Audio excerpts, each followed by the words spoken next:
Assalamualaikum warahmatullahi wabarakatuh. Hai teman-teman, perkenalkan nama saya Rivalina Arsy Sugiarto. Saya sekolah di MI Nurul Huda Bangsri Kertosono. Umur saya 10 tahun.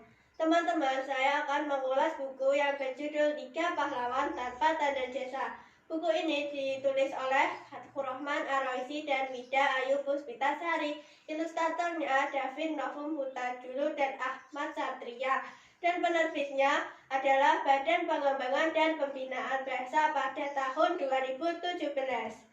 Pada buku ini ada 3 tokoh yang mendedikasikan hidupnya bagi lingkungan dan masyarakat sekitar. Yuk simak ceritanya. Tokoh yang pertama adalah Gamal, sang dokter yang ditakdirkan sebagai pahlawan. Di sebuah perkampungan kumuh ada anak yang bernama Gamal. Ayah dan kakaknya bekerja sebagai pemulung. Dan Gamal adalah anak yang cerdas. Dia kerap memperoleh juara umum di sekolah. Dia bercita-cita untuk menjadi dokter yang dapat menolong masyarakat di sekitar rumahnya. Karena keterbatasan biaya, kakaknya menyuruhnya untuk berhenti sekolah.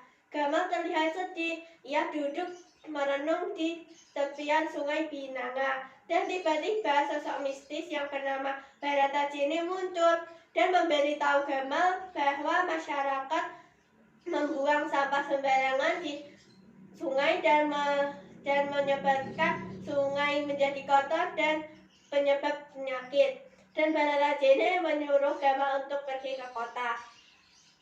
Di kota ada keluarga bangsawan yang mengalami penyakit keras. Berbekal dari ilmu meracik jamu yang sudah ia pelajari, Gamal berhasil menyembuhkan bangsawan pemegang tahta kota. Sebagai imbalannya, Gamal diberi uang dan Gamal menggunakannya untuk biaya sekolah kedokteran.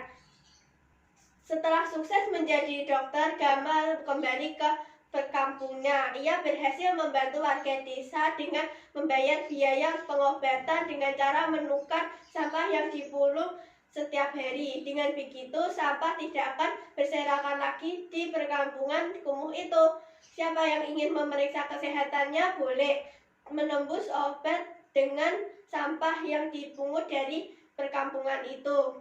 Gamal juga berhasil membuat bank sampah. Itu berarti Gamal telah membantu sesama. Seperti peribahasa yang sering ibu kita sampaikan, jangan menjadi kacang yang lupa pada kulitnya. Kembalilah kepada siapa dirimu dan jangan lupa untuk saling membantu sesamamu.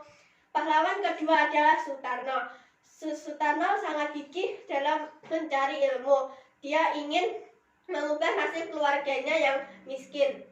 Sutarno sangat berbeda. Dia tidak sebaik teman-temannya dalam hal membaca dan menulis. Namun Sutarno tidak lelah untuk berusaha. Dia sering mendengar nama kota Panjalu dari orang desa yang katanya kota emas. Suatu hari Sutarno menemukan peta. Siapa yang tekun mencari ilmu, emas berkilauan muncul. Dan siapa yang sombong dan tidak mau menolong sesamanya, baginya awan gelap akan menutupi dirinya. Di peta menunjukkan gambar penunjuk arah kota Panjalu. Lalu Sutarno pergi ke kota Panjalu. Di kota Panjalu, Sutarno menjual buku. Sutarno berpikir agar usahanya tetap banyak dikunjungi orang, dia pun bekerja sama dengan cendekiawan kota Panjalu untuk membuat forum diskusi. Usaha Sutarno berhasil, kiosnya setiap minggu dikunjungi banyak orang. Dan pada akhirnya Sutarno mendirikan Institut Sutarno, tempat berkumpulnya para cendekiawan dengan berbagai ilmu pengetahuan.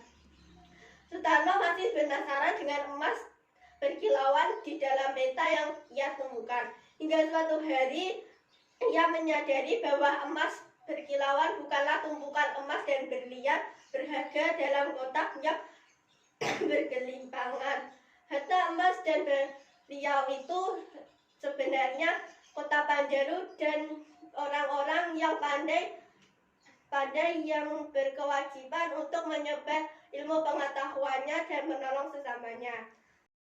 Pahlawan ketiga adalah Kakek Sadiman, seorang sesepuh yang dikaruniai mata batin. Suatu malam Kakek Sadiman bermimpi dia didatangi seorang gadis yang menangis meminta tolong kakek Sadiman untuk menanami bukit Bulokerto.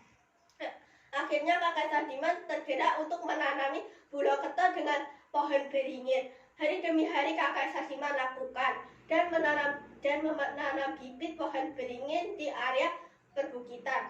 Kegiatan yang dilakukan kakek Sadiman tidak selalu mendapat tanggapan yang baik dari masyarakat. Namun kakek Sadiman tidak menanggapi dengan serius. Lama-kelamaan bibit pohon beringin itu bertambah tinggi dan menjadikan perbukitan Bulokerto menjadi semakin hijau, sehingga air sangat melimpah. Para petani pun berbahagia.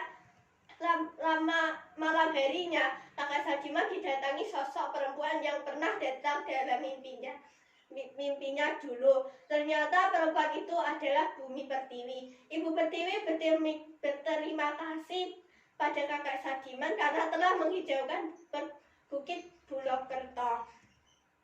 Buku ini sangat bagus untuk dibaca. Tulisannya sangat mudah untuk dimengerti dan terdapat gambar yang membuat kita tidak bosan untuk membacanya. Di buku ini terdapat cerita inspiratif yang bisa dijadikan untuk panutan bahwa tidak ada usaha yang sia-sia. Keterbatasan tidak menjadi penghalang untuk mengejar cita-cita. Tetaplah berusaha dan jangan menyerah.